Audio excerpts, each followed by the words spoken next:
Tell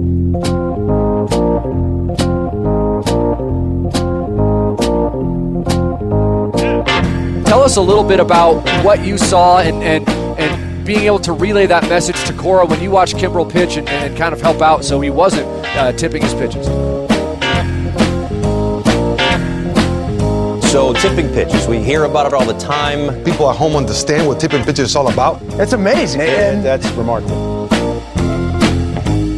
Alex, I have a baseball fun fact to share with you that I learned in the 11th inning of the Mets game that I was at and left during a weather delay and came home and then watched on television. That's how long the weather delay was, so that I made it all the way home and got to listen to Gary and Keith call extra innings for the game that I had watched the first 9 innings of in person. I got so sad when I looked at the score because I was looking at the weather and then looking back at the Mets game, then looking out my window at the sky, and then back at the Mets game. And I was like, are they going to make it? I feel like they will. Then I looked, and it was the bottom of the 9th inning, and the score was 4-4, and there they sat. And I kind of assumed you probably were not still there, hours on. Well, I would have stayed. I did stay for a little while because there was a chance that it was only going to rain for like 15 minutes, and then they were going to start again. Mm-hmm. That didn't end up being the case. The rain delay was like two and a half hours. Yeah. So I would have stayed. However, that's a pretty long weather delay, and we have a podcast to do. And also, I had a dog to come home and take out. So, all the usual suspects, really. Bringing me back. Stevie, the pod, you, dear listener. But I didn't even share my fun fact with you yet. No, you didn't. The Giants game. The Giants won today 10-4. Oh, you have a fun fact from a game that you didn't attend. Yes. But they shared it at the ballpark? No, they didn't share it at the ballpark. They shared it on the broadcast, which I made it back for. I the see. Extra innings broadcast. The Giants beat the Dodgers, the official baseball team of the Tipping Pitches podcast, 10-4 today. And in that game, contributing to those 10 runs, the Giants hit 10 doubles. 10 doubles. That's the most doubles the Giants have had since April 11th, 1912. I don't share this for any other reason than to say that's perfectly in the sweet spot of fun fact that is actually interesting to me, but ultimately is not that consequential towards the baseball game. 10-4, while a blowout, while 10 runs is a lot, it's certainly not unheard of.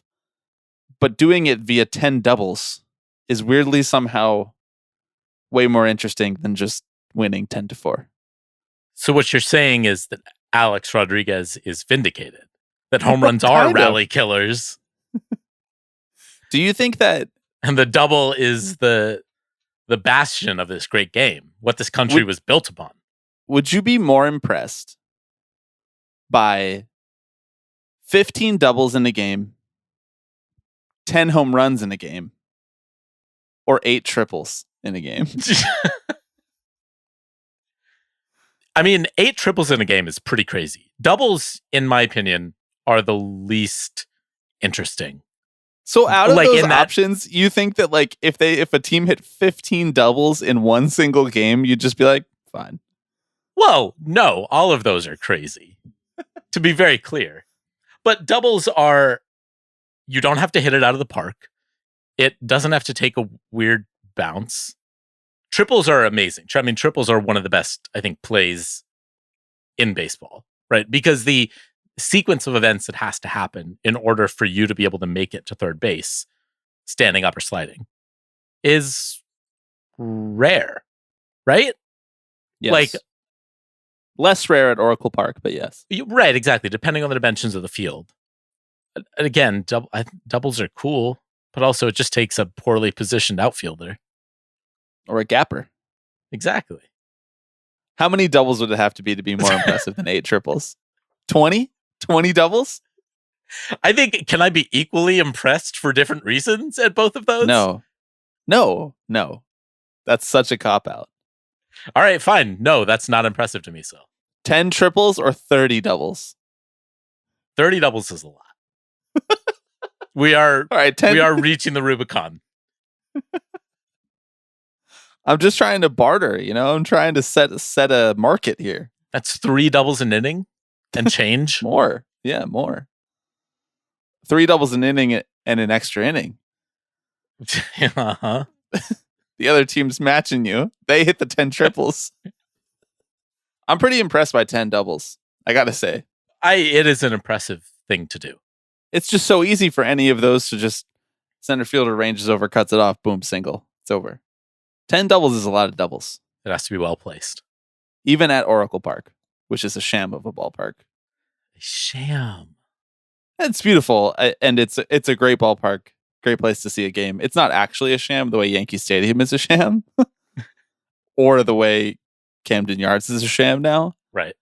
But it is like about as far towards the pitcher end of the pitcher friendly scale that you could possibly be without me being like, you guys are doing some shenanigans here. Mm-hmm. It's where hitters go to die. But also they hit 10 doubles. I guess. So. They had 10 doubles. Also tell the person we crowned as the greatest living ball player that a week ago won Barry Bonds. I don't know. Well, he doesn't really okay. count it. Yeah, he did fine. He did fine.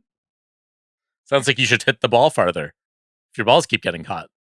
Well, that's why they hit 10 doubles. Sounds like they have warning track power. They did at Citi Field, they do the home run challenge for the kids hitting off the wiffle ball off a tee. Mm-hmm.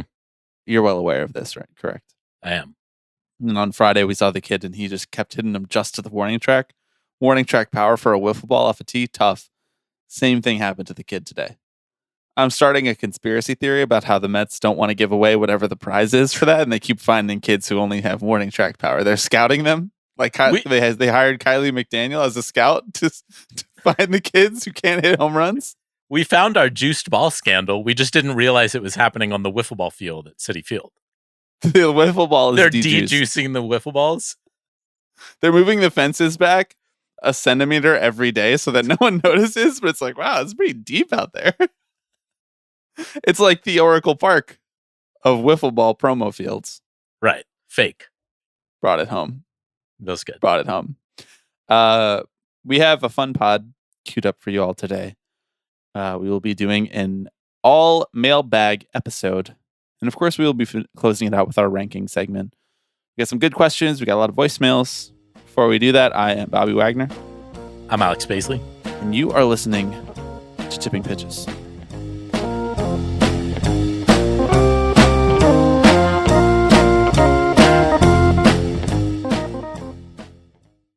Thank you to this week's new patron, WZ. Alex, do you have anything to get off your chest before we start this mailbag? This AMA? This Ask Me Anything mailbag segment?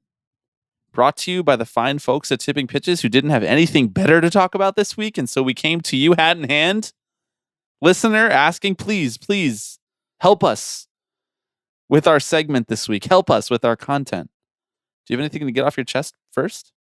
Well, I mean, it does feel up our alley to do 30 minutes or so on the debate. I just feel like democracy's in crisis.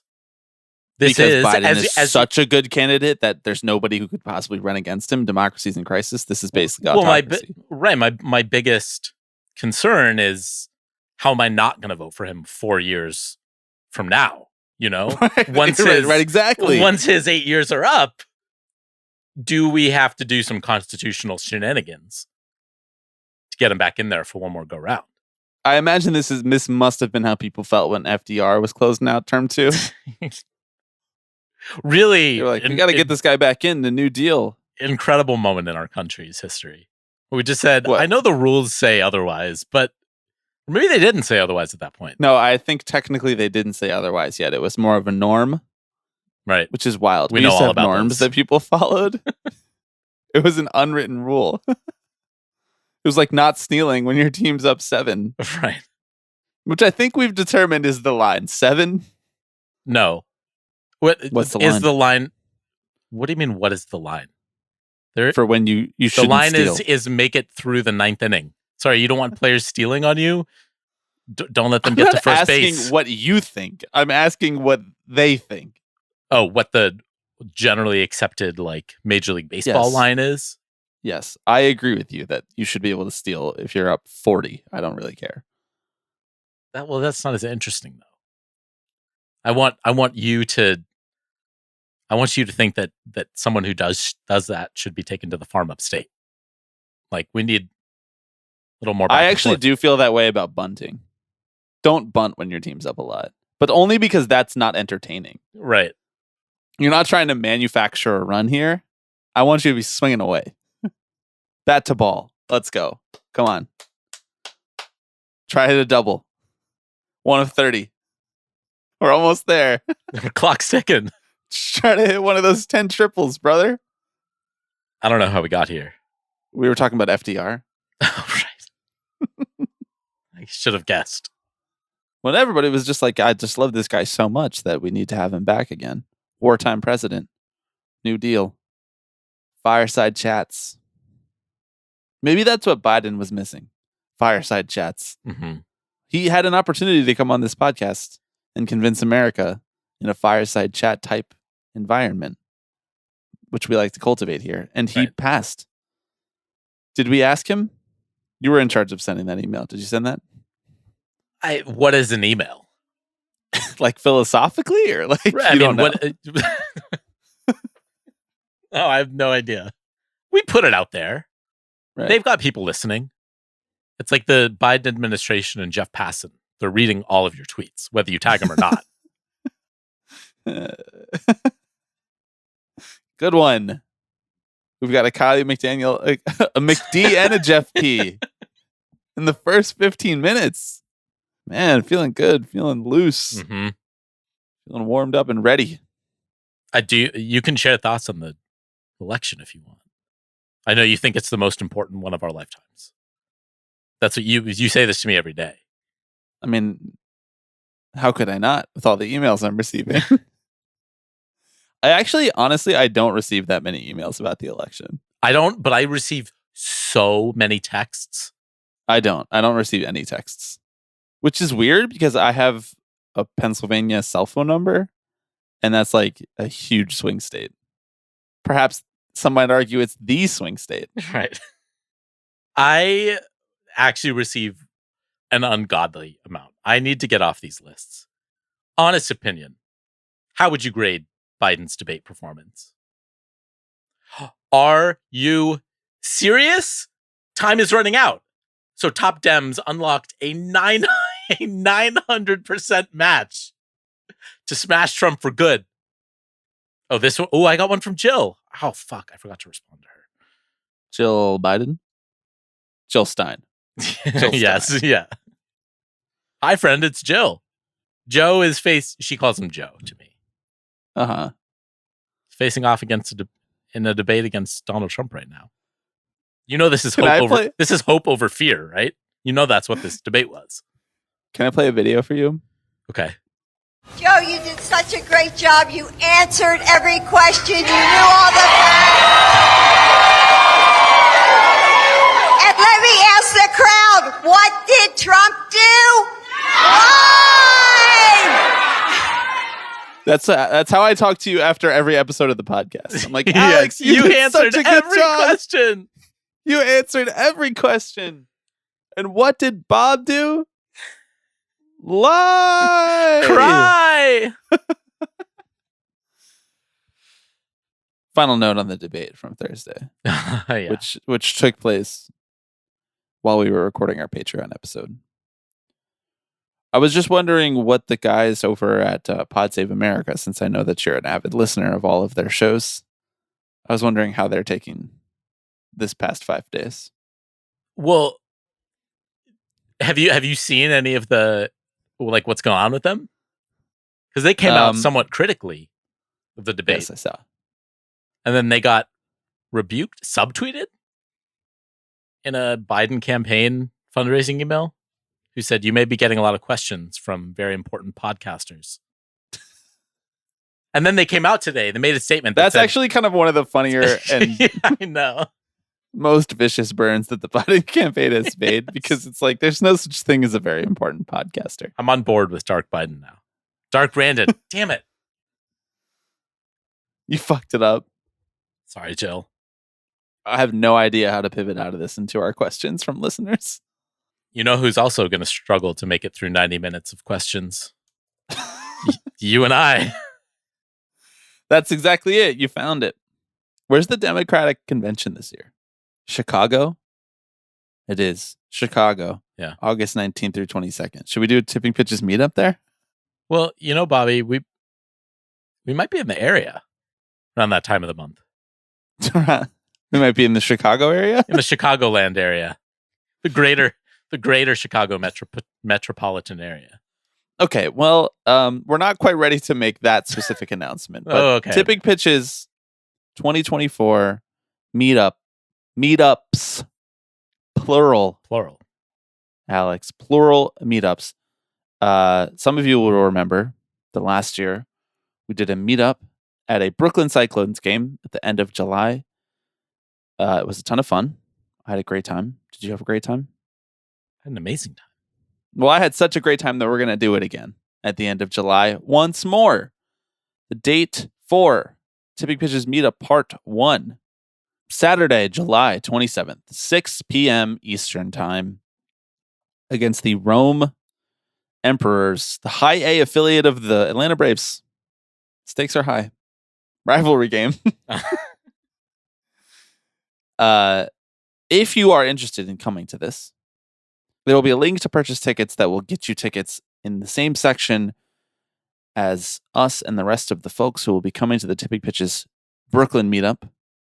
I'm really emphasizing the Brooklyn and the Part 1 a lot here, because we are going to be doing a second meetup at a Major League game in the Midwest in August, but we are still nailing down the details, and we will follow up about the specifics of that possibly next week. For the first meetup in Brooklyn, end of July, we will have a link. The link is not live yet, so you cannot purchase these tickets yet. But rest assured, dear listener, when you can, if you're a patron, you will see it in the Slack or in the Patreon Messenger, and you'll also see it in the link to next week's episode. But we wanted to put it on people's radars because obviously that's coming up in a little bit less than a month. So if you are planning your travel or you're making plans or whatever, that's the date that we have circled. Yeah, and rest assured, we've been planning this for weeks, name months, I would say, which is why we have the link ready to go and everything. We've been thinking about this for a really long time. Summer snuck up on us. Saturday, July 27th, the Tipping Pitches meetup in Brooklyn at the Cyclones game against the Rome Emperors, 6 p.m. I'm excited. Yeah. Midwest in August. Let's do it. And then you're going to introduce Biden at the Democratic convention right after. No, I'm going with him to welcome the world champion Texas Rangers to the White House to see if he has any gaffe. I'm going to bring my printed bingo card. Is he going to live that long? We'll see. Do you want to answer some questions? Let's do it. If you have any questions about the meetup specifically, and they weren't answered in that incredibly detailed announcement, of course, as always, feel free to reach out. Tipping_pitches on Twitter, tippingpitchespod@gmail.com. This probably is not an example of where you should call the voicemail. I probably won't answer your question about the meetup if you do it via voicemail, but any other way, Slack, you might get however. on a mailbag episode a couple months from now, though. Okay, let's go to our listener questions for this week, Alex. First question comes from the Slack. It comes from Christina. What would cause someone to wear a Guillermo Heredia Mets jersey to a Twins at Mariners game? I'm trying to develop the backstory behind seeing this in the wild. I feel like Guillermo Heredia Mets jersey, period. That's a weird place to start. Yes, seeing as he had 18 plate appearances for the Mets. Right. In a 7-year career. The craziest thing, Alex, is that it's a Mets jersey, but he played 300 games for the Mariners, and it was at a Mariners game. Right. So I think what would possess the person to wear it is that Guillermo Heredia would most closely be associated with the Mariners. And so I guess there could, in theory, be a Mariners fan who liked Heredia, but for some reason owns a Mets jersey? Honestly, there's a non-zero chance that the person who was wearing this jersey is listening to this right now. And if they are, that would be our greatest stroke of luck and investigative journalism in the history of the show. More likely they listen to Baseball Barbacast, though. Right. Look, you don't choose who you love. Okay? Whether it's 2 weeks of Guillermo Heredia in Queens. Or a lifetime of John Fisher, you know? See, I respect the approach. I think that, honestly, you generate far more conversation around a jersey like that than you would wearing another Julio Rodriguez jersey. Yeah, especially since Julio Rodriguez is bad now. I know. Are you aware of his OPS? No, what is it, like 580? It's not that bad. He's not Jeff McNeil. Jesus. Well, I saw the other day that Mariners fans are doing the Trey Turner thing where they're like having a cheer night for, like, oh, when he gets to the plate during this at bat, we're going to all stand up and give him an ovation and show him how much we love him. So you thought it was really in the tank. 635, Alex. That's not good. That's good for an 87 OPS plus. This guy's the future of baseball here. What is he, like 23? Yeah, if that. No, 21. What? No. No, that's when his debut was. Sorry, he's 23. Yeah, so like, I mean, that's a very nice gesture. He was born on December 29th, 2000. Yeah, he was wearing diapers during 9/11. But so were you. Wow. Got him. Okay. And so was Joe Biden. Do you have any more questions, or are we going to end the pod here? I have more questions. Next question comes from Chris. Serious question. Is there a sport or a league where you feel like they actually have the economics right? Where everyone's getting a fair shake or as close as possible, and the league is thriving as a result? And then Chris also offers a silly question. Uncle Steve offers to buy tipping pitches on the condition that negative discussion about the Mets is now banned. What's your price? I'll let you choose your own adventure as to which question we start with, the serious or the silly. I'm kind of curious about question 2, frankly, which I feel like I might have to turn to you because I've been thinking all day about this. Okay. Well, the time has come. The condition is that the Met negative discussion about the Mets is banned, but he has no other editorial control over the pod. Right. Otherwise, Chris would have specified. Okay, yeah. The price is pretty low, honestly. I could easily do this podcast without talking negatively about the Mets. Yeah? Yeah. What's the price? I don't know, like $500,000? I guess it's partially a question too of how it's policed, right? They're just gonna have someone listening to every episode once it comes out? Well, they already do. Okay, fair. Each owner has a designated emissary who has to listen to every Tipping Pitches episode within 24 hours of when it comes out, just to make sure that we haven't dunked on them too hard. You joke. Well, we haven't been sued yet, so that leads me to believe that no one from anywhere important is listening to this show. Okay, $500,000 to never talk negatively about the New York Mets on the podcast Tipping Pitches. Well, so it's kind of unclear to me. Like, he offers to buy Tipping Pitches. Right. Does that mean that any of the profit from Tipping Pitches then goes to him? Right. Like do what I is also the have to contract price structure in? Here? Yeah, exactly. Do you own the intellectual property? The devil is in the details. Do we still own the IP? Can we still monetize it however we want to? Do we have to start selling ads for SNY and calling them the best booth in baseball? Because as we know, we can't let that fly. Let's start with this question. Steve Cohen wants to buy Tipping Pitches. Do you enter negotiations with him? Are you like, yeah, he wants to buy Tipping Pitches and says, I'll let you keep doing your thing and bankroll it. Are we in? See, I almost feel like we have been so obvious about our stances that it's like kind of impossible to sell out to the owners. Right. It's their way of like cordoning us off almost. You know? Hey, we'll fund you. I'll let you do your thing. Keep things positive. Keep things light. I mean, of course, there's a number. Yeah. But the important caveat here being that you don't have to talk positively about the Mets or Steve Cohen. You just can't talk negatively about them. So we just could, I mean, some would argue that we should just have this rule anyway. Some would argue we may have tried. You could ban this next year. You're right. There's no rules about what you can or can't ban. Interesting. I mean, there's common sense things like don't ban things that will make it impossible for us to have a show. I worry Frankly, about the fact that we banned the discussion of the City Connect jerseys was one of the greatest things we've ever done. Thank you. Yeah. Not needed. You know what they've been? I'm sorry if I'm breaking our ban right now. What are you doing? I have to bleep that. Okay, that's fine. The listeners can whether I said they were anything at all. I worry that banning the Mets on the podcast would actually do irreparable damage to our friendship outside of the podcast. Why? Because I wouldn't shut up about them? I worry that would be your outlet. Which is fine. But hey, our here friendship for you. was formed when that was the case. We didn't have a podcast when we became friends. You opted into this. And if anything, I've gotten more mellow about the Mets over the years. You can't deny that. Scares me a little bit, but you're not wrong.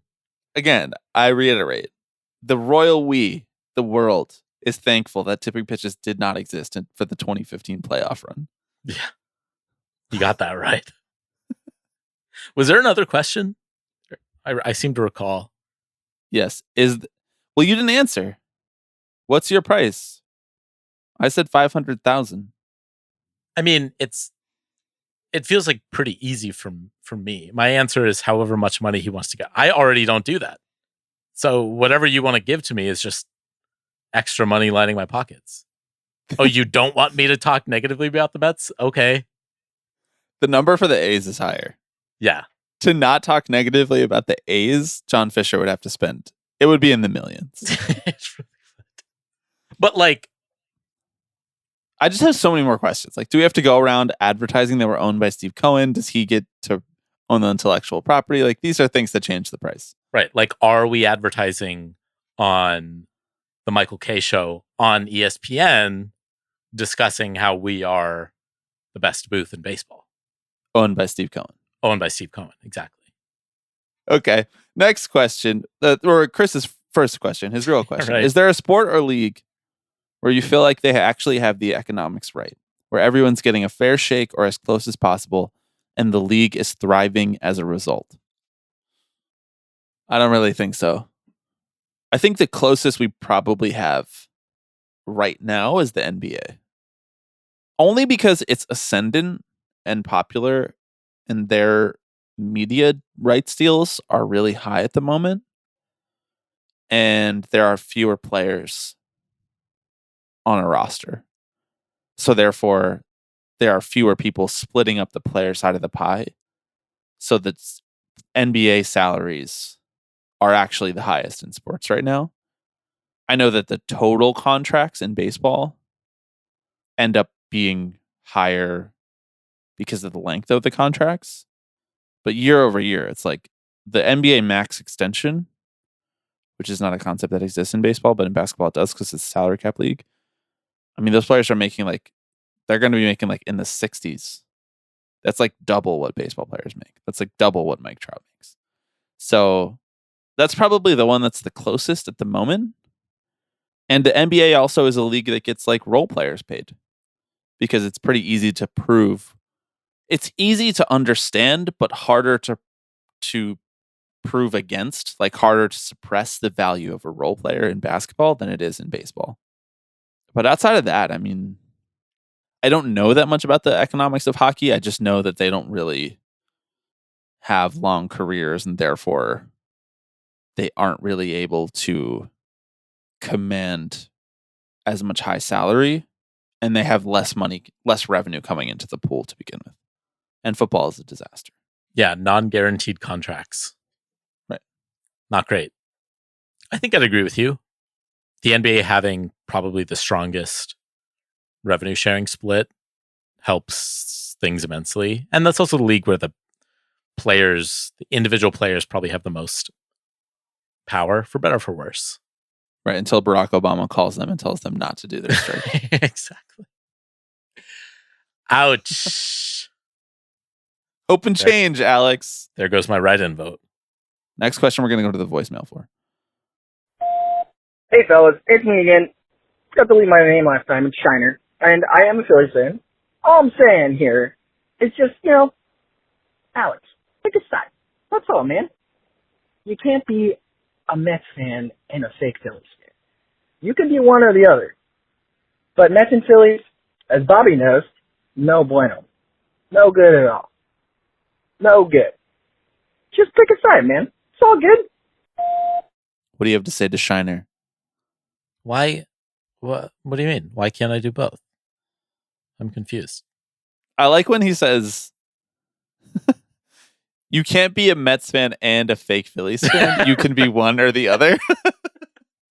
That's really funny. Like, That's a I funny can't even call. pretend to also be a Phillies fan. You can be a Mets fan. You could be a fake Phillies fan, but you can't be both. Yeah. And which to do be you clear, choose? I will never be a real Phillies fan because that was never in the picture. Obviously not. I think there is a certain amount of time that you can put in where you can be naturalized into Phillies fandom, but you're nowhere near it. Right. You haven't had Assimilated. nearly enough Yinglings in the 400s at Citizens Bank Park. You did put in quite a performance at Xfinity Live, though, but not enough fights broke out. Agreed. Yeah. One quiz on 10,000 losses does not a Phillies fan make me. Right, exactly. Unfortunately. By the way, quick update. I don't know if you knew this. This is absolutely massive. 900% match unlocked until midnight to crush Trump once and for all. Just Another 900% alert match? just came in. They up it by 100% each time. All right, well, I'll be donating all of my life savings then. I mean, it's a 900% match. You can't afford not to. No, in fact, we here at Tipping. I was going to announce our own match, but we'll wait until next week. Well, I was going to say it's economically viable. In fact, it's economically advisable for me to donate my entire life savings to Biden so that when he wins, he can forgive student loans and I don't have to pay those off, right? He's going to do that. Well, if he wins. Yes, exactly. Well, what I'm doing is I'm giving mine in crypto so that not only can he hold the assets, but the assets are going to rise in time. Increase in value, yeah. How much crypto do you currently have? What's your portfolio look like?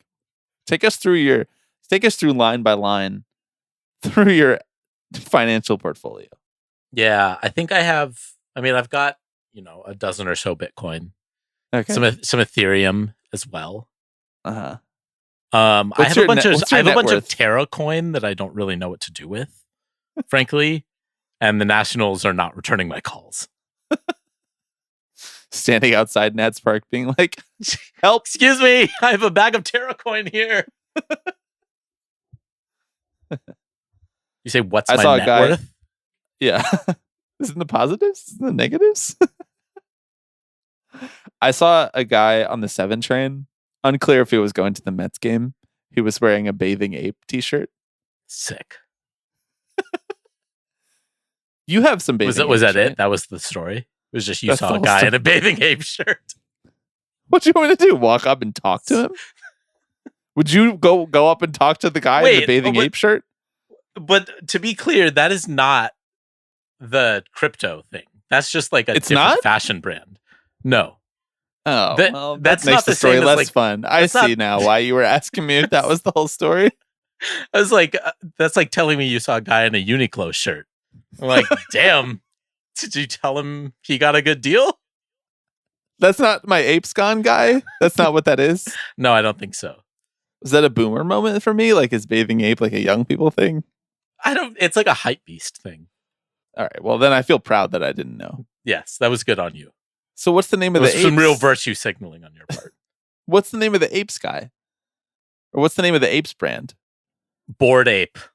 Oh, Not Bathing yeah. Ape. Bored Ape. So you can see Bored how Ape I would mix Yacht that up. Club. Yeah. Right. That Twitter thread when the guy got his ape stolen was the best day of my life.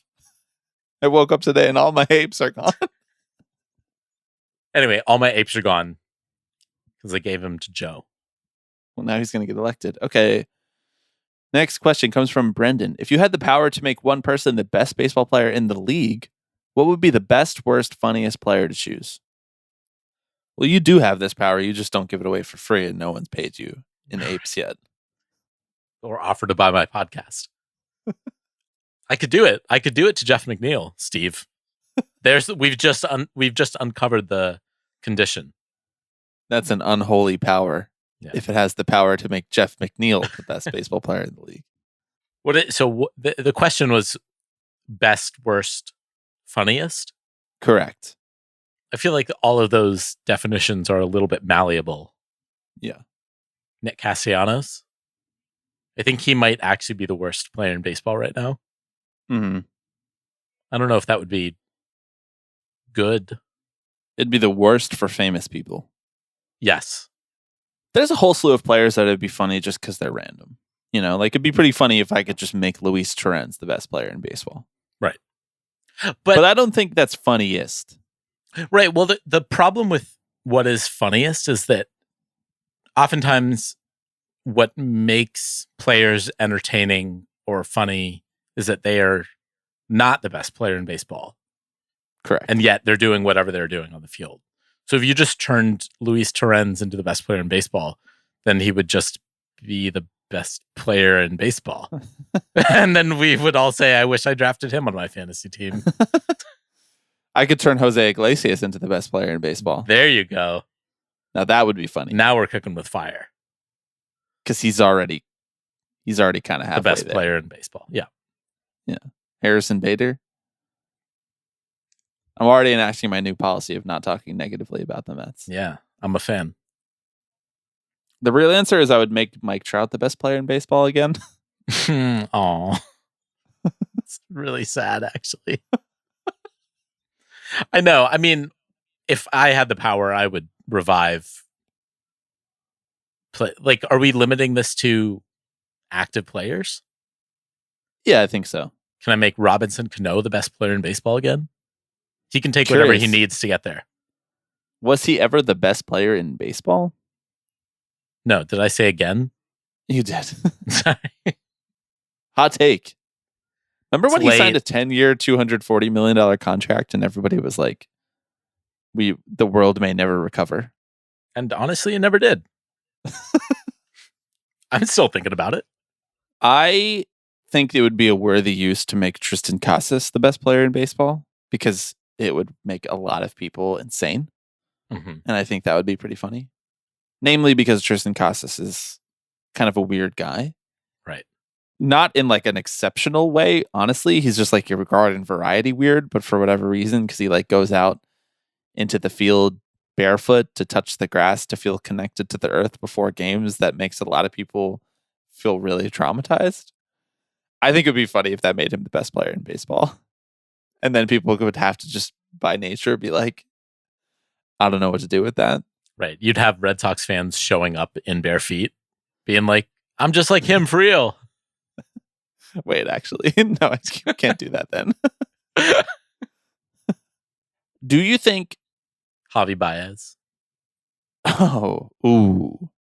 Do you think that if you turned the worst player in baseball into the best player in baseball, it would be an interesting enough story to like grab national attention? I mean, okay, I think maybe the timing of it matters a little bit too. Is it just the date is June 30th and Martin Maldonado is toiling away on the White Sox, and then the calendar flips to July and he's the best player in baseball? Because I tend to think that would make waves a little bit. This journeyman, backup catcher, all of a sudden Maldonado is would definitely make waves. is outpacing, Aaron Judge on the year. A better question, honestly, and this is a good question. Thank you, Brendan. A better question, honestly, is if you had the power to make one player the worst baseball player in the league, who would you choose? Yeah. Who can you not stand? They're good. I think Aaron Judge. I think that's the right answer. Yeah, that's why I thought of it. Yeah.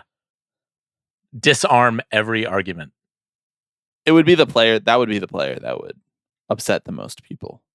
Right. Like if tomorrow Aaron Judge woke up and couldn't hit water if he fell off a boat. Yes. That'd be sick. Honestly, I might use that power on Marcelo Ozuna too. Well, yeah. That's for different reasons. There's got to be guys we're forgetting. Are we on the making a bad player good or good player bad? No, a bad player good. Maybe I would make Eduardo Escobar the best player in baseball. I love that guy. Yeah. He deserved nice things. That's my answer. I'd make Eduardo Escobar the best player in baseball. Previously, I would have made Sean Doolittle the best player in baseball. Imagine if Doolittle was like Ohtani. Do you think we would have still gotten him on? I mean, he started as a hitter, so it's not true. that far-fetched. Not he a bad started one. as a hitter, and it didn't work out, and then they were like, "You're a reliever now," and he was like, "Cool, but I'll only throw one pitch," and they were like, "That'll work." Do I think he still would have come on if he was the best player in baseball? Well, the more interesting question is, what if he came on when he came on, and then we made him the best player in baseball after that? Would he have come on again? Right. Do you press your luck? Like, what if the power is anyone who comes on the pod becomes the best player in baseball? And we grant a new player the way that Susan Sarandon's character in Bull Durham grants a new player by sleeping with them, but we invite them on the pod. But it's just with players. Like, it's not like... We could not turn John Smoltz into the best broadcaster in baseball. No one has that power. Not even God. That's good to know, just for the booking for the next 6 months or so. All right, next question. Let's go back to the voicemail. Hi, this is James calling in. Current college baseball player, actually relatively new listener to the pod. I was wondering if you guys have been paying attention to some of the recent movements in the college baseball world, specifically the Jim Schlossenagel move from Texas A&M to Texas, and sort of the media discourse around that, and that combined with the end of season, every end of season press conference from college coaches is railing on players for lack of loyalty and the transfer portal and how it's ruining the integrity of the game in college sports. And it seems to me like there's some sort of double standard that coaches expect players to adhere to but don't expect themselves to adhere to, especially which I think is especially damaging when you're dealing with 18-year-old kids and 20-year-old kids, etc., who've possibly never even lived away from home before. So yeah, I was just calling in to see if you guys had been paying attention to that, what you guys' thoughts were on that as it pertains to labor, or I guess quote unquote labor, given that it's the NCAA and nobody's getting paid really. Yeah, I'll hang up now and listen to the answer. What a phenomenal question. Active college baseball player. Do you think this makes James the Tipping Pitches community's best current baseball player? Yeah. I'm not counting the active players listening. Do you think there are active players listening? Oh, I guess Sean's not active anymore. Okay. And neither is Trevor. Seems more like we're a curse of death for coming on the pod and you're Right. just done after that. What about Colin? Dallas McHugh? Keuchel? No, he didn't. Is he done too? Dallas Keuchel was on the pod? I don't know why. What? I just have always confused Dallas Keuchel and Colin McHugh. That's insane. No reason why. And just polar opposite vibes. Different-handed pitchers. One has a Different-handed pitchers. ginormous beard, and by the way, won the Cy Young Award. And the other is Colin McHugh, whom I love. But both played for the Astros and have a C and an H next to each other in their names. Dallas, Colin. loosely the same if you get rid of most of the beginning and end letters. What do you think about this question from James? I think James has the belt until someone challenges him. Best baseball player in the tipping pitches community.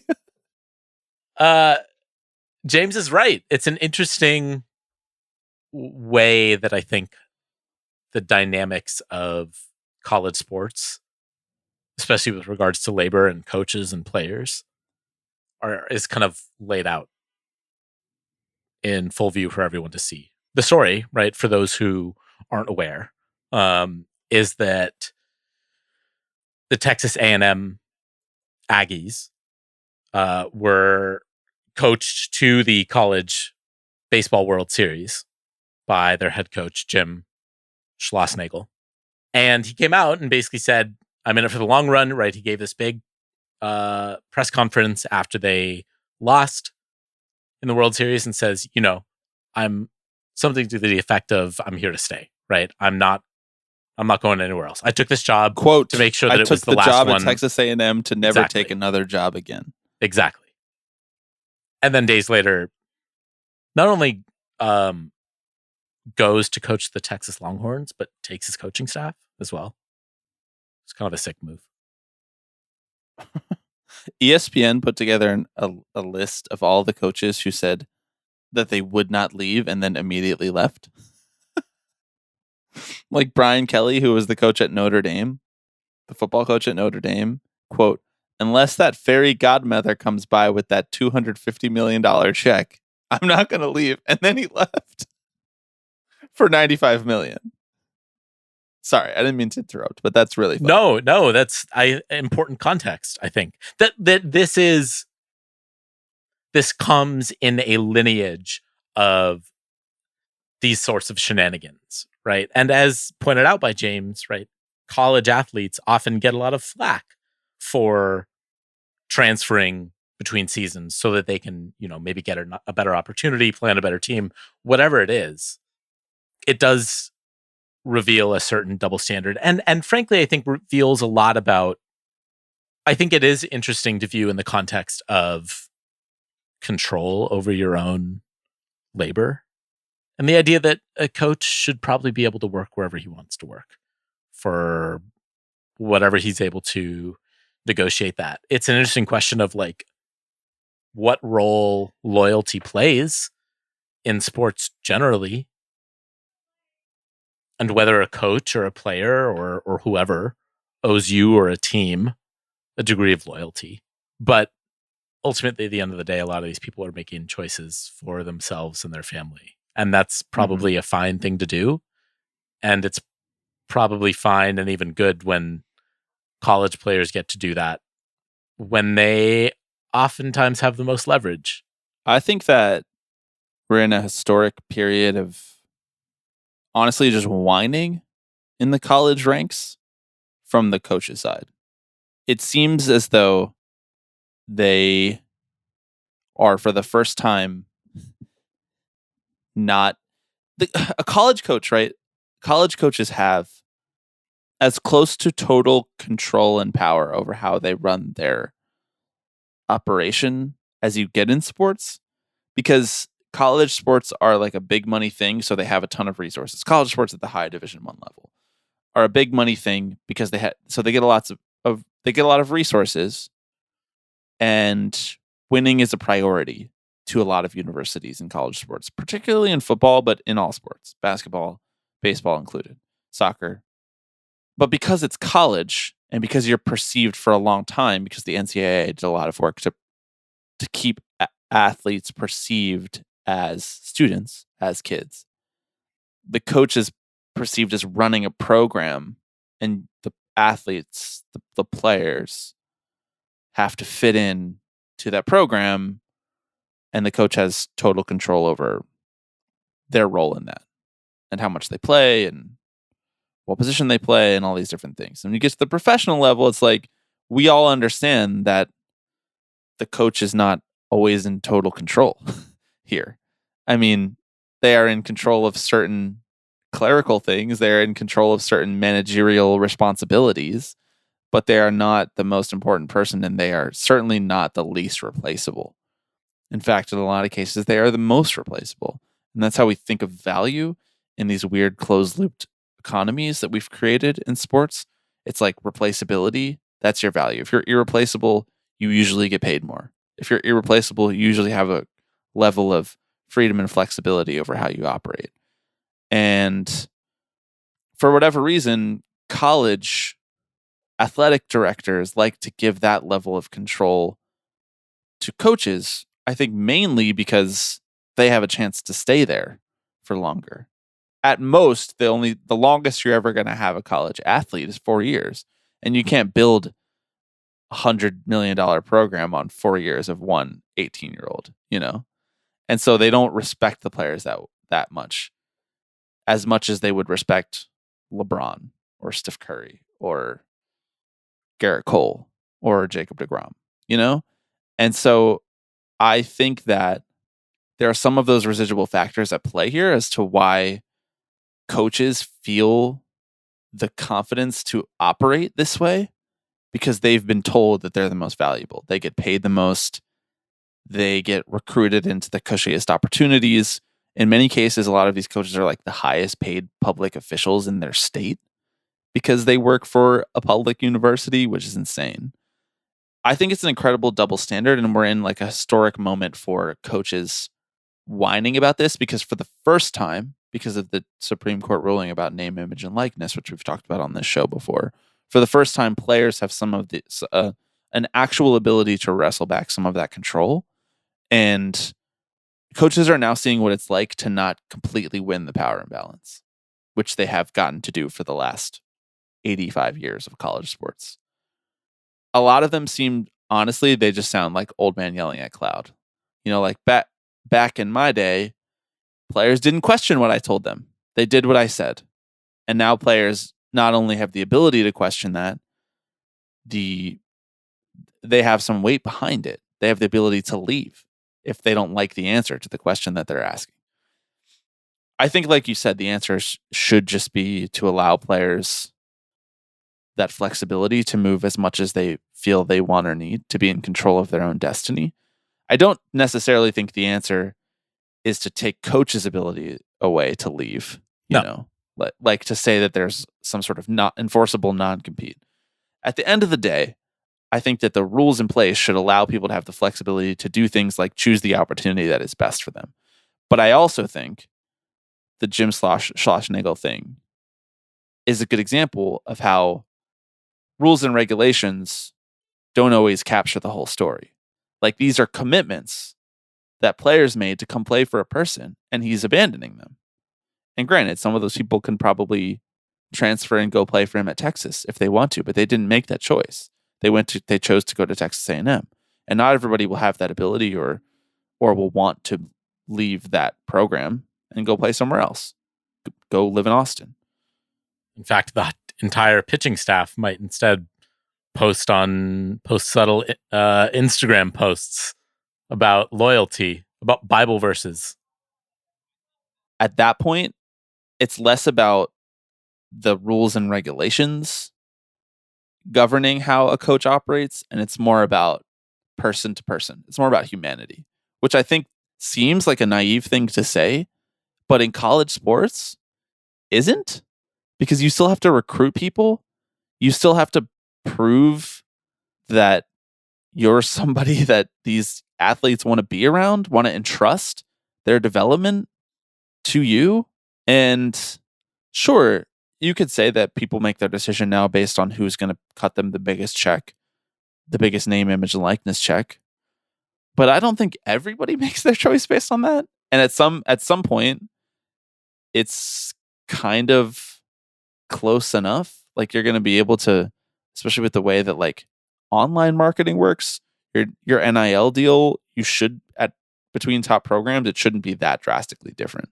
And that humanity, that person to person element of being able to go in there and honestly spout things like hard work and loyalty and trust, you're just undercutting yourself at that point, which I think is where Schlossnagle probably nets out at with the way this situation unfolded. And I also, if I'm not mistaken, I think he did this with his previous job too, prior to Texas A&M.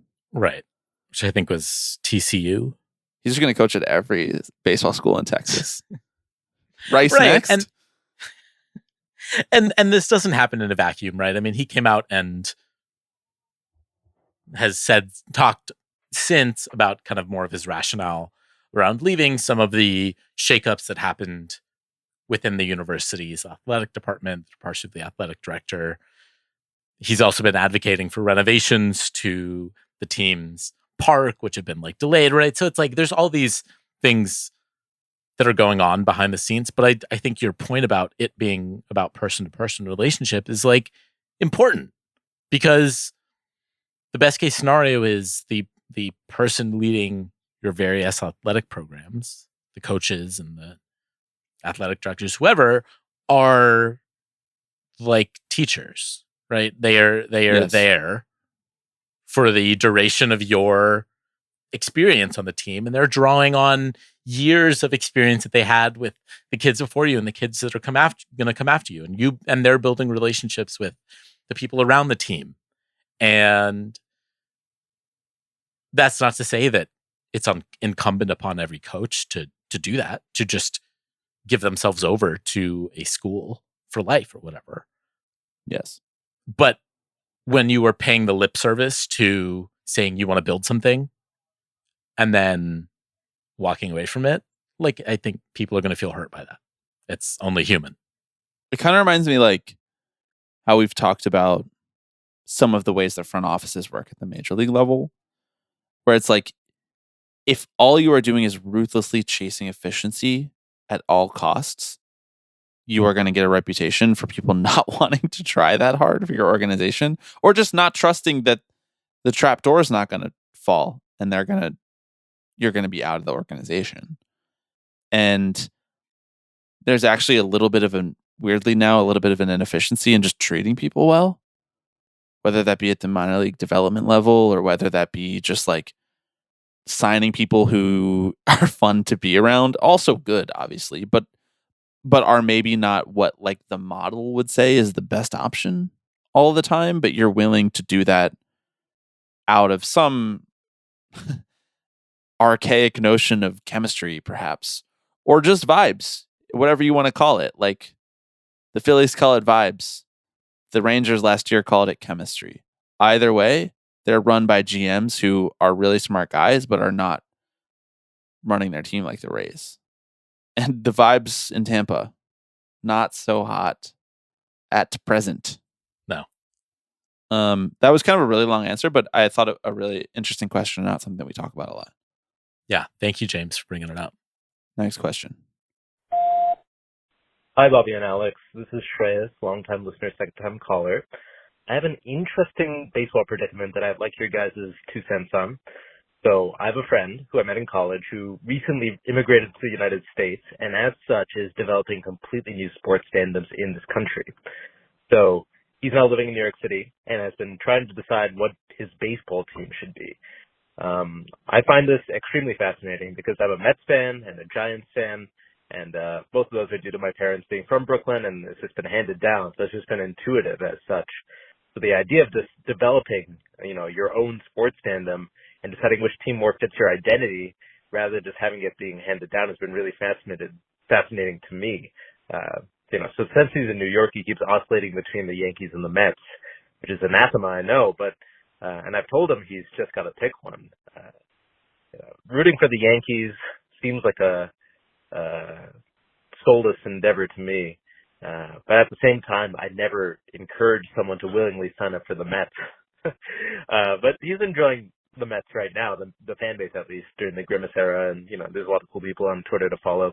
He's found comparatively less cool people on Yankees Twitter, which I think is somewhat indicative. But regardless of that, he's also new to the country. But so he, as a kid, he knew of the New York Yankees just because of the worldwide branding, and he likes that iconic brand. He likes being associated with Root, Gehrig, and DiMaggio and all that. But I don't know. I've been trying to help them go through that. I've never seen someone try to develop their own sports fandom in real time and be in genuine crisis from the conflict. So I thought you guys might find this interesting, especially Alex. I know you went through this a bit yourself, even if your Phillies fandom is a bit of a hoax. But if you guys have any words of wisdom or any thoughts or any reflections from that whole fandom picking process, I'd like to know. Thanks. Let's go Mets. Bye. Let's go Mets is right. Thank you for calling. What do you think? This is a conundrum. Someone who wants the prestige of Yankees fandom but finds the vibes to be horrendous. That's kind of the rub, isn't it? Yeah, exactly. I don't know if I've ever really talked about this on the podcast, but like, so I was raised a Mets fan. It was not like a Montagues and Capulets kind of situation. Like we didn't burn Yankees flags in my house growing up. There was like, because my grandparents had lived in New York since prior to the Mets existing. And so it wasn't like they were New York Giants fans. They left. They did not follow them to San Francisco. And so, but they didn't hate the Yankees in the time period where there was no second team. And so I think that I grew up in a little bit of a softer on the Yankees household. And I understand and I can appreciate what, if not Yankees fandom, because I was never a Yankees fan, like Yankees understanding teaches you about the history of the game, like what this caller is talking about. When you have a thread of history from, Ruth to Gehrig to DiMaggio, tough period there for a little while, to the 90s dynasties, it's like you can at least track the thread of baseball history through the history of the Yankees in a way that is compelling. All that being said, you don't need to be a fan to do that. And so I don't find that to be that compelling of a case as to why you should become a Yankees fan. And I do think not only does it feel soulless to become a Yankees fan, because that's not true. People are passionate about the Yankees and they mean it, like people really do live and die with this team. It's not a joke. It's not a bit, even if it's annoying. Not like my fandom. I think the thing that feels the worst about it is that they're never pleased. They're never pleased. It's like so annoying how they treat like, oh, well, just get into the playoffs and being great every year. That's just the standard. So we would never accept anything less than that. And that doesn't make us happy. They can't like appreciate the joy day to day the way that other fan bases who have been a little bit more hard done can. So that's why I would say it. That's why I would make the case. That's how I would make the case for being a Mets fan over a Yankees fan. It's still probably not wise, and you should probably just become a Dodgers fan, frankly. Yeah, well, I do think with a lot of these teams, it is a question of like how much are you willing to sort of compartmentalize? How much of your fandom is going to be online, is going to be interfacing with these narratives, these dialogues every day? Because if you're happy tuning into 162 Yankees games and then turning the TV off after the game is over and going to bed, win or lose, great. Then go with the team that's going to make you feel fulfilled in your fandom and make you feel like you're engaging with the game in a historically apt light. I think that's hard for most people these days. Yeah, I just don't know who's happy with that. And that's like, you're losing so much of the picture of fandom. I'm not saying that like Twitter is what makes people enjoy being a fan, but like, I don't know what that is. Sorry. I'm not saying that the only way to be a fan is to make posts on X, the everything platform. But I'm saying that like being in tune with what other fans are feeling, listening to podcasts, listening to radio shows, watching the post game, listening to the broadcasters, having the dialogue, that shit makes a richer fan experience. Yeah, definitely. I mean, I think, and I don't think this was mentioned in the question, but like going to a game is a really underrated way of vibing out who you can hang with. I have bad news about Yankee Stadium then. Is that what? It's a really good place to watch a baseball game? No, it's a shitty place to watch a baseball game. Here's the thing is I disagree. It is from a experience beyond that baseball that's playing on the field perspective, it's not great. Food options are not great. That's what I mean. The stadium is not great. watching a baseball game in the bleachers of Yankee Stadium for 9 innings is an objectively amazing experience. But like, isn't that true about most stadiums? I don't know that that's the case. Like, it's a little fun. It's a little bit fun to be out there with all the folks With the who are bleacher obnoxious creatures around you, with the bleacher creatures who have their shirts off. And you don't know if this man's jersey that he's swinging around in the air is going to hit you in the face. One thing that bothers me about Yankees fans is that Tell me the one thing. they all buy the jerseys that have the players' names on the back, but the actual jerseys don't have the names on the back. So why did they sell those? But I think that's on the league and not the. I mean, yes, like I agree. I agree. But it's just like, I wouldn't buy a Mets jersey that didn't have the name. Right. I don't know. I'm a little lost in the sauce. I think that you could have an equally fun experience at Citi Field in the bleachers. The 7 line could be equally as tastefully as annoying as the bleacher creatures. Yes. So this is your argument in favor of the 7 line. The only time you'll get it. I mean, honestly, like, going to the game is like, that's what's going to matter at the end of the day, right? Is whether you like you'll the know. hot dogs You'll you're know. selling. Yeah. You'll know Whether you're getting razzed when you go there. Is who is saying this is the year to you as you walk by. Only one stadium is going to offer you that. We have time for about 2 more questions, and then we'll save the rest for a future episode. Next question comes from Nick. How far into the season is it acceptable? This is a funny question. Is it acceptable to start rooting against your team because you hate them? I'm definitely there with this Cubs team. How do expectations impact the timeline? Did White Sox fans have a pass to hate the team on opening day? I think that expectations play the largest role. Huge role. You can start hating your team if they just cut payroll all off season. You can hate them before the season starts, and you can root against them. Right. If you're coming into the season and they have already indicated they're trying to lose or actively not trying to win, you can hate them opening day, I think. I pretty much like never actively root against my own team. But then again, I'm in a sort of unique circumstance because it's not really often in the last few years that the Mets are like tanking the team on purpose, not investing in the team because Cohen is a madman. But it's almost tough to say because when they're cutting payroll, do you want to root against them because you're giving them the result that they want? They want the team to be bad. So is it almost like I'd rather them be sneaky good in this circumstance?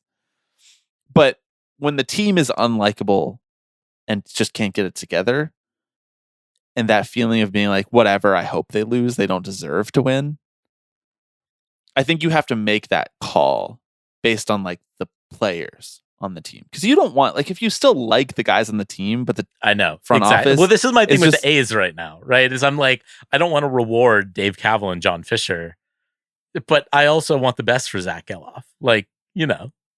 But for would it be rewarding John Fisher if they were winning? No, I don't know. No, because he wants them to lose. Exactly. So it's like, there's a lot of factors at play here. I think it is acceptable. Essentially, the moment that you no longer like the vibe of the players on the team, like you no longer like, or the manager or whatever it is, like you no longer enjoy it when they're doing well. Because if you want the players to still have the success, then you shouldn't really root against your own team, I don't think. But if you're kind of like, whatever, fuck this team, the sauce is not right, the ingredients are off, too much Jeff McNeil, not enough Jose Iglesias, you can be like, fuck this team. I hope they lose. I was there with the Mets in May. I'm obviously back in. Yeah, I think you have to be able to hold 2 thoughts in your head at once too. You know, you can say, I want bad things for the Oakland Athletics Baseball Corporation. Yes. But I do want good things for Joe Boyle. I don't know. Tyler Soderstrom. Okay. I do know who that is. I know Okay. Soderstrom. It's essentially, put more succinctly, honestly, it's essentially the moment where you would rather spend your time doing something else than watching the team. Because then you can start rooting against them. Because if they're losing all the time, you can justify it to yourself. I'd rather watch 2 movies than watch the Mets. At that point, you can start rooting against the team. I don't think that's rooting against them either. I think that's self-preservation. But you're that's kind of rooting against where them they are. Because if they were winning all the time, then you would have to feel watch bad about them. it. Yeah. Well, you should watch them then. If your team's like, if your team wins 100 games, whether or not you dislike them doesn't really matter. You should probably watch them. So you're just saying at that point you can feel justified in your own actions to say, well, I'm glad they're losing because I'm choosing to watch the 5th Fast and the Furious. Yes, exactly. Okay. Although I would never. At least give me Mission Impossible, dude. Yes, I know. Okay. One final voicemail. Hi guys, this is Francesca. My question for you is what your biggest sports journalism / sports broadcasting ick is. For me, it's when broadcasters describe a team having gone through adversity when literally they were just like down a couple runs in the ninth, so that they were losing, which is not the same thing as adversity. Sometimes athletes actually do have to go through something that is big and traumatic and actually something that normal people would describe as adversity in their lives. But very rarely does that happen like on the actual field of play while teams or athletes individually are competing.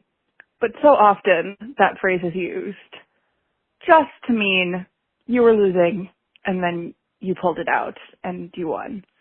So that's mine, and I want to hear what your guys' is. Okay, bye. What's your biggest ick? We're ruling out John Smoltz from this? Just like his presence at all? Right. I think this is like more he is the red flag. This is like more like a broader thing, I think. That I think a lot of the this is maybe really obvious, but a lot of the back in my day, kind of like, you know, the game used to be like this when I grew up. Is like a very down the middle, like useless thing for everyone. Sort of ick. Not that I think that reminiscing on past elements of the sport or your own nostalgia is like a bad thing, but I think it's often wielded in a way that does not lend credence to like where the sport is now, right? It's often used as a kind of binary, like, well, things used to be like this and now they're like this. And I think that doesn't serve most fans who are watching the current game, not the past game. I don't think that it serves their overall knowledge of the game. So like, that's the first thing that comes to mind. I think you could go down a list of cliches, although I tend to think some of the cliches are fun, however meaningless they are. Yeah. I don't know. Do you have one that jumps out? I hate when broadcasters like make fun of another team's player just because they're on the other team. Like something that you would never do if the guy was on your own team. Like if they're having a bad season and a broadcaster makes light of that because they're on the Pirates and not the Mets. Although Garrett, Keith, and Ron would never do that. This is something that way more booths do than I realized. Yeah. Because it's only been over the last few years that I've started listening to like a lot of different teams' announcers, their local announcers. And even now, I don't do that much of that because most often when I'm watching a game, it's on mute unless it's the Mets because I just don't have the time to watch that many different teams that actively with the game on and the audio on because also my job involves me editing audio. So like right now, while we've been recording this podcast, I have been watching the Rangers and Orioles game the entire time on mute. Thankfully, because it's the ESPN game. Also, I don't know if you know this, but the Orioles are getting smoked. I didn't know that. That really bothers me. Yeah, I mean, I guess kind of along those lines. But I think a lot of broadcasters play too fast and loose with like calling out fans or like yes, going in Great on one. someone who's watching the game, you know? yes. Oh, this guy fell asleep in his seat. We're going to train the camera on him for a minute. Oh, this person is rambling on to the person they're sitting next to. Oh, this person is on their phone and the play is taking place. Yes. Okay. Sounds good. They paid money to be there. Doesn't impact my enjoyment of the game. Does it impact yours? Like, I don't know. That's not what people are signing up for. I agree. I think Francesca is also asking more of more broadly, like sports journalism tropes as well, broadcasting too, but also like the one that she said was talking about acting as if team went through adversity by being down in the game. That's a good one. Where I thought she was going was saying like pretending like a player went through adversity when they like got suspended. Mm. That is an ick that I feel like is still somehow happening. Like we're still pretending like Marcelo Ozuna, quote unquote, went through adversity. Yeah. How'd he get there? Exactly. Where'd that adversity come from? Who caused the adversity, right? I don't like when I'll say I won't say blanket, I don't like it when, but it's a finer line than I think a lot of journalists or broadcasters give credit. A finer line than they respect it, I guess. When you try to like tap into the particularities of a fan base, it kind of rubs me the wrong way. When you like try to pretend like you're like sort of parachuting in and understanding what that fan base cares about, bothers me. Like unless you're because So not like when you're only watching ESPN Sunday Night Baseball. Well, yes, honestly, I think that this is a particular annoyance of mine because everybody tries to do it with Mets fans because Mets fans are crazy. And everyone tries to be like, well, we understand that Mets fans are crazy and that the Mets organization just like is just circus after circus after circus. Ha ha. We're in on the joke. Elbow, I was like Deadpool. We're in on the joke with you guys, right? You know? And I'm like, actually, you're not. You actually don't live this every day. And it's not only is it disrespectful to the fans, but it's disrespectful to the beat reporters who actually have to develop a relationship with this fan base because that's their only readership. So like, I think a lot of national journalists, national broadcasters do that extremely poorly with individual fan bases. That quote unquote gives me the ick. Yeah, I agree. You don't know me. Exactly. It's like when someone tries to listen to your favorite band. Like, oh, I like that one song. I'm like, get the fuck out of here. What are you telling me? You like all the small things. I hate the statement game narrative. Yeah. Especially around like contracts, you know, where it's like, oh, he's singing for his supper tonight.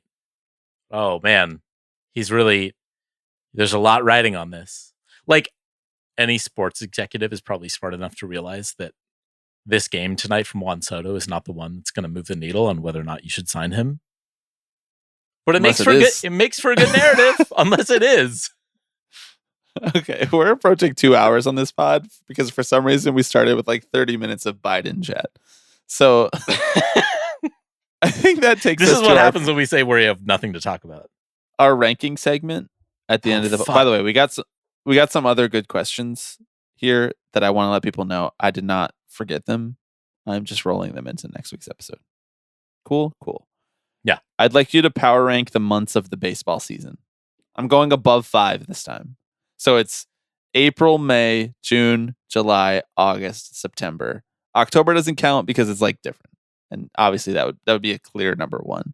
So the 6, I mean, maybe it wouldn't be a clear number 1 for you because the A's not a lot of success in that month. The 6 months of the baseball season, power rank them from 6 to 1. Duh. Right. And keep in mind, people had to listen to 35 minutes of Biden chat at the beginning of this pod. So, right. So whoever's hanging in here. Right, let's be snappy with it. It's real head. All right, snappy with it. I'm gonna go June 6th. This is anti-Mets shit right here. Okay. Oh my god. Yeah. I'm kidding. The Mets Everything's are usually terrible in June. It is. Center of the universe. Flushing Queens. That's right. I tend to think of it as a bit of a bridge to like meaningful baseball, the bridge to the All-Star game. Well, I won't spoil the other months, but I'm going to put June last. I think I'll go August next. Okay. Very similar vibes to June. I've always thought that June and August were kindred spirits. Feels like the transition to fall, which you could argue maybe it even is by the book. By the stars. By the stars, by the Gregorian calendar. August is fun, but are you a big Gregorian guy? Yeah. That's why I keep it hanging on my wall at all times. I have it tattooed on my forehead. It's very expensive to get rid of every year, but I like the Julian calendar better when he was just like, let's make this shit about me. I'm not familiar with the ins and outs of the Julian calendar. Can you tell me off dome? The Julian calendar. This is Edward Julian, right? Yes. Is a solar calendar of 365 days in every year with an additional leap day every fourth year. That sounds familiar. It's a reform of the Roman calendar, which is largely a lunar solar one. It seems basically the same as the Gregorian calendar. Okay, good.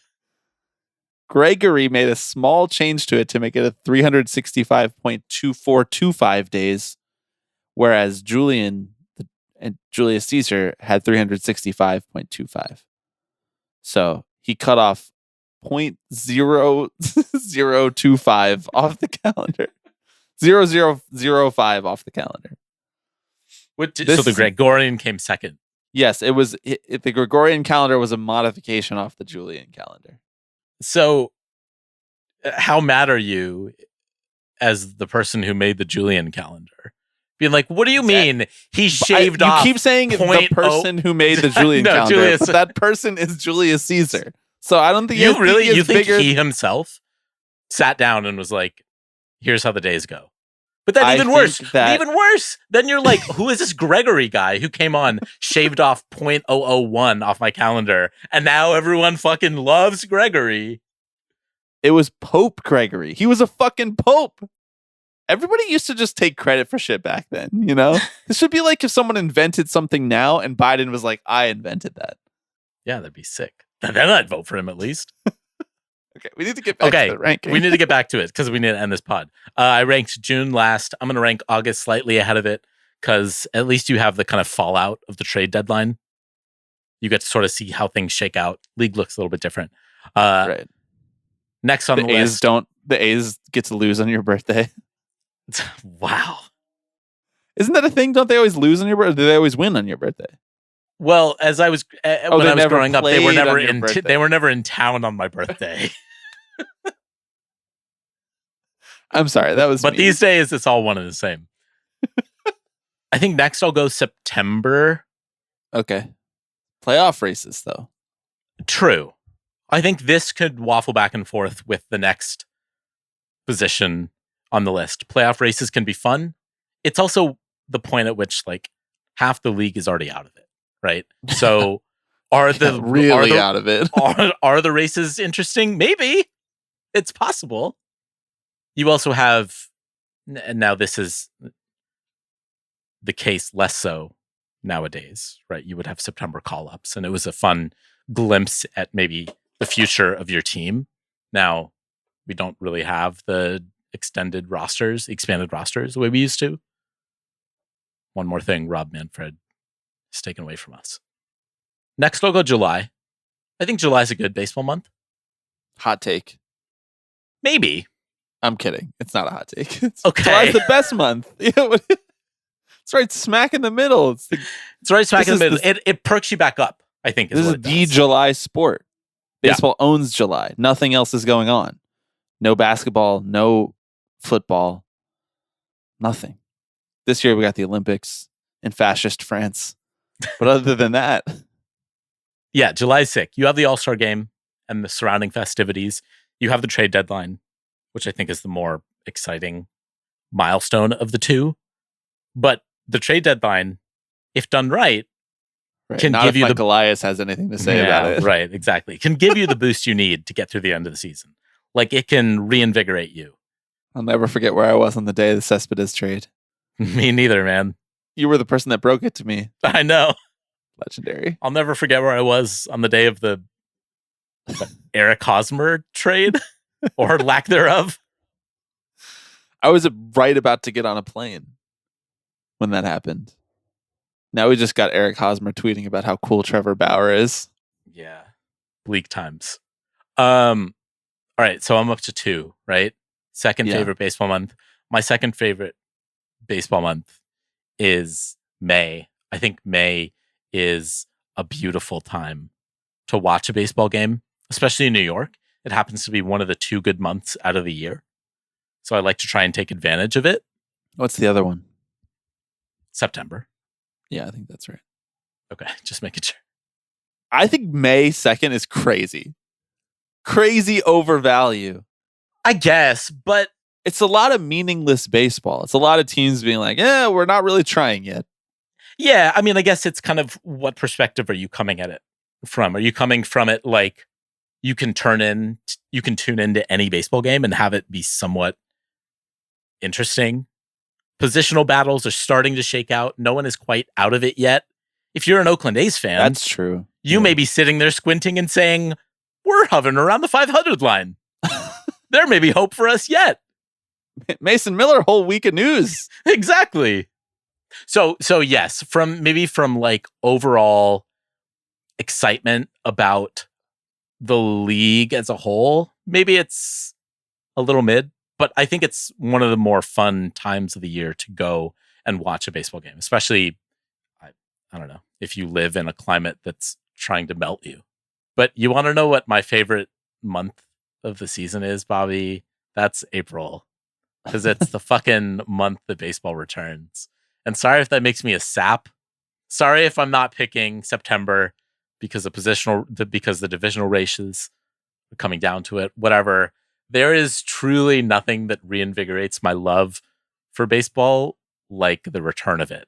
And maybe I just have object permanence issues. It's possible that when baseball goes away, I'm like, I didn't need it that much anyway. And then when it comes back, I'm like, this may as well be water. But there really is just nothing that makes my heart leap like having gone 4 months without baseball and then having it back on my screen. Where would you put October if I allowed you to have it? Would that be number 1? I'm just asking for Rob Manfred's sake, because as it stands now, it looks pretty bleak, because it looks like he's really excited at the beginning, and then as you get more of the product, he gets less excited. Just less and less excited. Yeah, low key. Is it blasphemous to put it second? No, I think I'd probably go 1. But I don't know. Do I get more excited when baseball returns or when it's reached its pinnacle of the year? It's when the best baseball happens, but it's like basically a different game. Yes. Especially now when it's just like, okay, here's 6 relievers every day. Right. Well, and you've also had 6 months of this sport too, right? To sort of distill all your ideas. There's something nice about being fresh in the spring. You know, I'm like, I have not a single preconceived notion to bring to the table. Right. I'm like, this could be the year for Jerks and Profar. And as it turns out, it actually is. It is. Okay. Thank you, everybody, for listening. Hope springs eternal, baby. This has been another episode of Tipping Pitches. If you like what you heard, please consider signing up for our Patreon, patreon.com/tippingpitches. If you would like to be one of those voicemails that you heard played, the number is 785-422-5881. As you will recall way back when, at the beginning of this podcast, I mentioned Tipping Pitches Meetup July 27th in Brooklyn at the Brooklyn Cyclones game, 6 p.m. There is no link to purchase those tickets yet. However, there will be the next time we have an episode. And if you're a patron, you'll get that link sent directly to you. We'll also be doing a meetup later this summer in August, targeting August 17th at a Midwest Major League team. Undecided so far, but we will let people know. If you have more questions about the meetup, as I said, please feel free to reach out to us, tippingpitchespod@gmail.com. That's just about enough of us for the week. Just gotta say, we've done a lot of talking. Thank you, everybody, for doing some listening to that talking, and hopefully next week you'll be willing to do the same. Hello, everybody. I'm Alex Rodriguez. Tipping pitches. Tipping pitches. This is the one that I love the most. Tipping pitches. So we'll see you next week. See ya!